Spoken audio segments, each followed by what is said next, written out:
So as we get started drawing with the skeleton and our shoulder girdle, arms and hands, let's just review a little bit. So we're looking for the clavicle in the front, the scapula in the back to come together.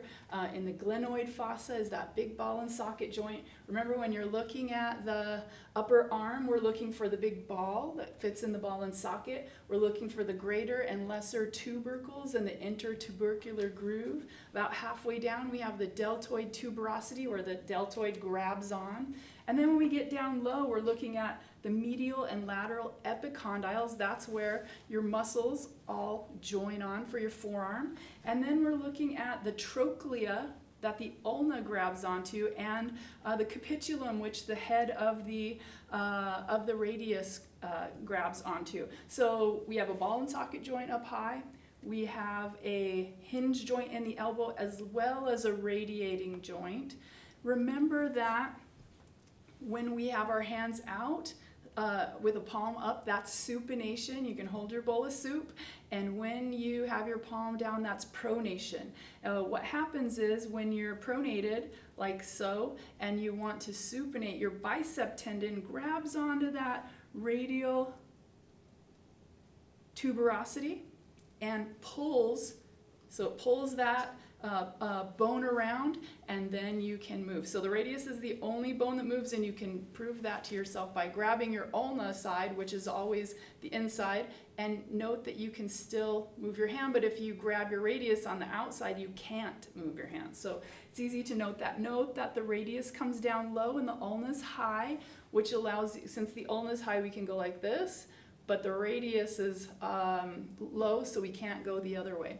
We have our carpal bones, our metacarpal bones, and our phalanges in the hand. So remember, there's two rows of carpal bones. We have the scaphoid, the lunate, the triquetral, and then the pisiform stacks upon that. And then the distal end is the trapezius, for the thumb to swing on its trapeze, the trapezoid, the capitate, and the hamate. Now check it out, because we learned about this in the lecture. The pisiform and the hamate, they kind of form a hook like this, and then the trapezium and the scaphoid kind of go like this. Look what's in the middle right there. That's your carpal tunnel. That's where all of these guys go through. That little tunnel that is created for your tendons.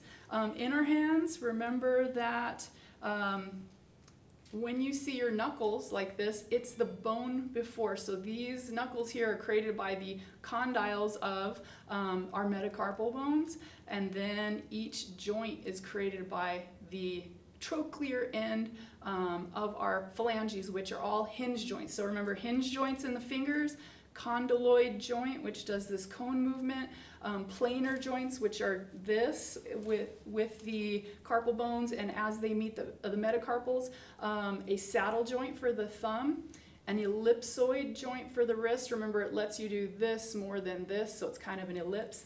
Hinge joint and a radial joint for the elbow, and then ball and socket for the upper arm. So you might be wondering, well, how do I put all this stuff together in the drawing? We are going to go back to our basics as usual, and we're going to start with just kind of blocking in the form, and then we can add the bones from there. So let's get started. Okay, so when we're getting started, remember a couple measurements. The hand is 2/3 of the forearm is 2/3 of the upper arm, unless it's foreshortened. So we're going to draw something kind of like this so that you can see what to do. I'm going to still start with the rib cage, because we want to get the shoulder girdle in there. So if this was my rib cage, as usual, I want to get the midline. I want to open it up. Here's the pit of the neck. Here's the opening. The clavicle, remember, is going to pass the end of the rib cage so that you can swing your arm. So this would be the clavicle. Remember, it comes out here and opens up. And then in the back, we would have the scapula that would be joining it. Here's that little glenoid cavity. And I'll put the scapular spine. And so now I know that the medial epicondyle that we look for ends even with the rib cage. So if your person's doing something like this, I would look for just the arm itself. So remember, the about halfway down the rib cage, that's where the pectoral shelf is, and that's about where the deltoid comes to. And we usually look for that medial epicondyle. If this was our upper arm, we would go with this, and the bone is doing this. Let me put in the trapezius. Here's our humerus. There would be, of course, a capsular sleeve in there, and then we have our greater and lesser tubercles. The greater one is on the outside, lesser one's on the inside with that intertubercular groove. A little bit of a neck, and then this is going to come down. And then remember, when we get down, we're going to have that little deltoid tuberosity, and then we're going to open up. So here's that medial epicondyle, here's the lateral, and remember, we want space for the radius and ulna when we bend our arm. So if I'm looking at this, I'm going to have a little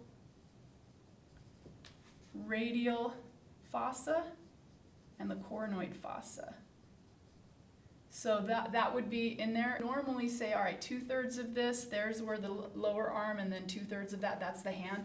But again, what if the arm is foreshortened out at you? What if the person is kind of, has their arm like this, and then they're dropping their hand from there? So like they have their arm on a table. I'm looking down the radius and ulna now. So remember, the radius starts out on the outside, and it's going to cross the ulna. The ulna's, and here's the coronoid process of the ulna. It's starting on the inside, and it ends up being the wrist bone. So we get this kind of X shape happening, and the radius ends up large, and we're kind of looking down it. So I'm going to show that end and the ulna, and they have to still meet. Let me go a little larger here, and here would be the little ulna. Remember, the ulna starts out big up here and ends small, and the radius starts out smaller. So if I saw the ulna in the back, it's a hook, remember, like this. Carpal bones would be here, metacarpal bones. And if I'm doing this, remember, these ends are the end of the metacarpal bone. So I can kind of figure that out. Where are these 4 ends? I would say that we would barely be seeing these carpal bones. They'd be stacking up. And the metacarpals, remember, they have square bases, and then they come out at us. So square bases, they're coming out towards us. A thin one for the ring finger, and then a little bit of a thicker one for the pinky finger.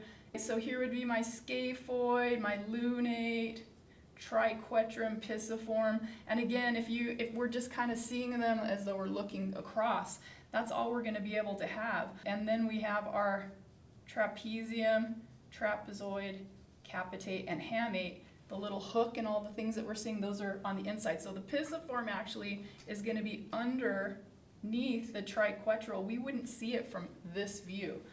The metacarpal of the thumb is grabbing onto the trapezium down in here. And then the thumb's going to have its 2 joints. So remember, all of these start off with a square base. Here are the plane joints, and then a condyloid. And then with the fingers, remember, each one of these is 2/3 of the one before, or we can kind of do half and half. So I would have figured out like where the joints are of the fingers. Remember, the middle finger is the longest in general, and then it's going to be the ring finger, the index finger, and then the pinky finger. I'm just putting in the segments. And then the thumb has 2. So here's where the thumb comes out, and it's going to have 2 joints as well. Now, each one of these has a little square base and then a trochlea at the end. So if I'm going like this, we're mainly seeing the knuckle part of this bone, right? So I probably just see a little bit of that square base, and then we get down here, and then it has a little spool.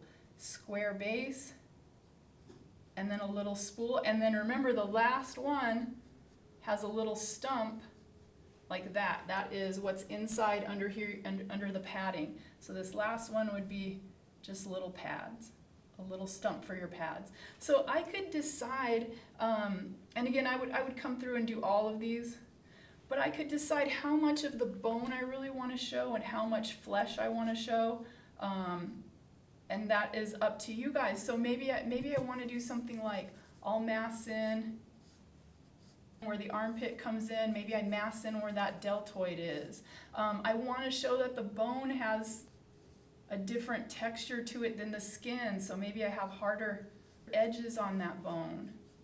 But maybe I still want to show some of the shading, and maybe I still want to show that this plane is different than this plane. So maybe these bones get darker as they go down, just like we usually do with the fingers. Maybe, you know, I just get darker on the way down. You guys can decide how you want to handle that. If we're drawing from the back, it's the same type of deal, except now you're either seeing the palm or you're seeing some sort of foreshortening. But getting that started, if I had my rib cage here, remember that when we're, as artists, we look for the shoulder blade to be a J shape, right? And it comes halfway down the rib cage, right? And now what this represents is the spine of the scapula. Remember, the superior angle comes above that, and the scapula that spine kind of flattens into that medial border, and then we come around. This is the big acromion process that flattens out and joins the clavicle in the front. So this would be coming around the front. And then we come down, here's the glenoid cavity, and then here would be the humerus in here. And in this case, you'd see that greater tubercle, the intertubercular groove, and then the lesser, and everything else would kind of be the same, what we're figuring out. So when we get down here, still medial epicondyle, you might see the notch for the ulnar nerve. Here's the lateral, and then now we just have one process, the olecranon process. If I wanted, I could start with drawing the arm first. It's up to you. And then when we get down here, remember that the ulna is a big hook, and if the arm is straight, you wouldn't necessarily see this. You would see the big hook of the ulna coming down, and then remember the radius is in front and low from that back view. And then I would come in here and like, oh, let's put in the whole spine of the scapula and show that it's 3D. Make sure we're showing the different fossas, make sure we're, you know, getting all the little details in. So you can build it up from there. This is kind of the ball part. This is the anatomic neck here, and then how do I shade in that bone? So again, we're just starting off with, you know, whatever direction our model's going to be. We'll probably pose them either holding something or with the hand draped. If we're drawing the elbow from the side, say here's our scapula, here's the shoulder, here's the arm. We always look for that. Remember the 2/3 and then 2/3 for the hand. I'm going to be looking for that humerus in here still, but now I'm not seeing it flatten out wide. Now I'm seeing this. It kind of sticks out to the front like so, and that's because you have muscles right here that are filling that in. And then the ulna is hooking on like a big hook, and it's going to create this elbow, so it, you know, I got to make sure that lines up. And then the radius would be next to it.